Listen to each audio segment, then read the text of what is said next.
Lepo pozdravljeni, dragi prijatelji, spet dobrodošli pri zgodovini. Torej, danes bomo govorili o eni zelo pomembni temi, če želimo razumeti srednjeveško družbo. Govorili bomo o družbenem redu, ki mu rečemo fevdalizem. Kaj je to fevdalizem? Fevdalizem torej je način, kako je delovala družba, ljudje, ki se je oblikoval zaradi tega, ker je največjo veljavo v tistem času dobila zemlja. Kakšen je bil ta družbeni red? Ta družbeni red je bil tak, da je pravzaprav tisti, ki je bil lastnik vse zemlje, bil kralj, nek vladar, ker je nadzoroval dogajanje na določenem ozemlju, nudil je neko varnost. Kralj je zemljo dajal nižjim plemičem, svojim vazalom, v tem odnosu rečemo vazalni odnos, v zameno za zvestobo in vojaško službo. Višji plemič, recimo nek kralj, vojvoda, se je pa imenoval senior. Torej, to je bil odnos med seniorjem in vazalom. Kmetje so bili v tej družbi nesvobodni, niso imeli lastne pravice do gibanja in odločanja o stvareh, ampak so morali obdelovati zemljo, ki so jo samo v zakup dobili, torej v najem, od zemljiških gospodov, od fevdalcev. Zemlja se je imenovala fevd in zemljiški gospod, plemič, ki je bil lastnik te zemlje, je bil fevdalec. Kmetje so opravljali tlako, to pomeni, da so delali na zemlji, ki si jo je fevdalec oziroma zemljiški gospod obdržal zase, in seveda obdelovali so tudi svojo zemljo, tisto, ki so jo imeli v zakupu, v zameno tudi za dajatve.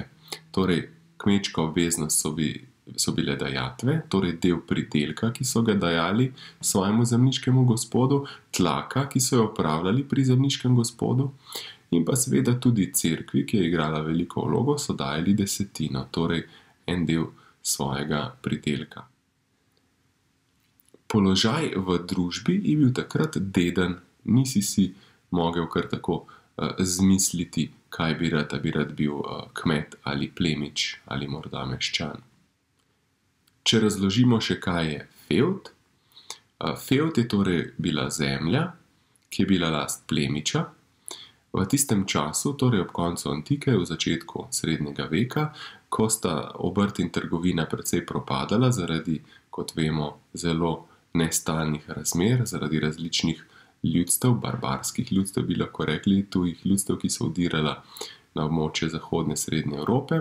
Zato je zemlja igrala veliko vlogo in tisti, ki je lahko zemljo nadzoroval oziroma je nekako branil, je imel največjo moč in je bil tudi lastnik zemlje. Ta lastnik zemlje je zemljo razdelil, nekaj je obdržal zase, drugo pa je dal v obdelavo kmetom ali pa je dal torej v nadzor tudi nižjim plemičem, odvisno.